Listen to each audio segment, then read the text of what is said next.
Hey guys, sorry it's been forever since my last video again, but both of my computers have broken in the last 2 months, so I haven't been able to record video. I actually won a Flip HD from work, and so I'm using that now, and I'm actually going to go into work and upload this video from their computer, well, my computer there. So, yeah, sorry it's been so long. Everything's been good. I'm actually really excited to say I haven't had any hypoglycemic issues since I went to Nashville a couple months ago, and I had a small episode at the airport, but since then I haven't had anything. I felt a little bit hypoglycemic a couple times, but nothing to the severity of before, and definitely not as frequent. So I'm really happy with that. I think it has a lot to do with the fact that I've been exercising regularly and keeping up with it. I go at least 3 times a week, and I usually do anywhere from an hour, well, 45 minutes to an hour of cardio, and then just like push-ups and sit-ups and stuff. So I think that's really benefited me and helped me regulate my insulin levels. I'm hoping that's what it was. So I'm going to keep up with that. And one other thing I'll say about exercise is if you're feeling anxious or depressed, and I think a lot of us do after we have this surgery, I would really recommend, if you don't exercise, trying to exercise a few days a week. I kind of look at it now like my medicine, because it has such a strong effect on my mood and how I feel on a day-to-day basis. And there's science that proves that that's true as well, but just from personal experience, it's like my medicine. I hate doing it. I don't like exercising. I don't like the way it makes me feel while I'm doing it. But when I'm done, I feel fantastic, and I usually keep that mood up for at least a couple days. So I would really highly recommend that to everybody. Another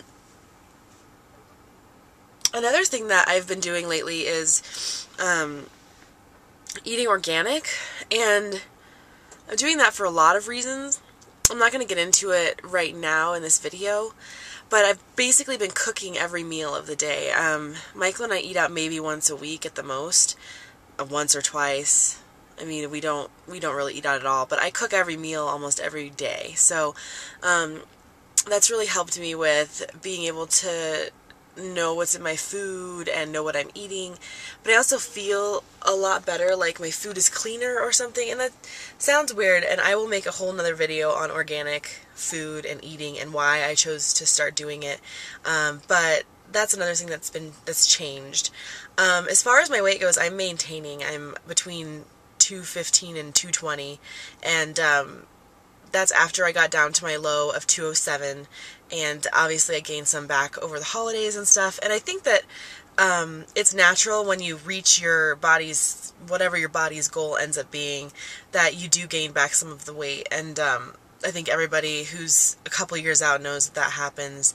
So I'm really happy with it. I also went in for a surgical consultation on my excess skin, and that's going to be another video that I've actually already made. I just have to edit it together once I get a computer, and I'll tell you guys about that, and I'm going to show you my excess skin so you know what it looks like. I'm 26. I had my gastric bypass surgery 2.5 years ago, well, 2 years and a few months ago, and I have a ton of excess skin. I've lost 160 pounds, and it's pretty severe. So I'll show you guys that in my next video. Other than that, nothing's really going on. I just wanted to hop on here and let you know that I was okay and not dead, and that I will be making more videos as soon as I get a computer, and I might just make a few little updates, but there's just not a lot to update on. One other thing I was going to say is that a couple years ago this time I was dealing with the food addiction portion of this surgery, and feeling very vulnerable and very addicted to food, like I couldn't say no to it. And I've felt that way consistently throughout this entire journey, just feeling like at certain times I was really out of control when it came to food. And I just want to tell you that if you just keep up and keep saying no and keep working on it, that you will get to a point where you won't feel that addiction as strongly.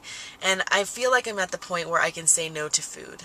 I do eat pretty much what I want nowadays. I don't get dumping. I don't have a poor reaction unless I eat too fast. But you get to a point, I really strongly believe that if you make things habitual, if you really consciously recognize that you're eating this even though you know it's not right and it's a control thing or it's an addiction thing, that eventually, and it takes a long time, your mind will switch over and you won't feel like you have to have that anymore. I feel like I'm getting closer to that point. I mean, I barely ever feel like there's something in my mind taking over, making me eat something when I shouldn't. And that's how I used to feel all the time. So, just keep with it. And that's all I have. I hope you guys are doing well. I'm sure I will talk to you soon.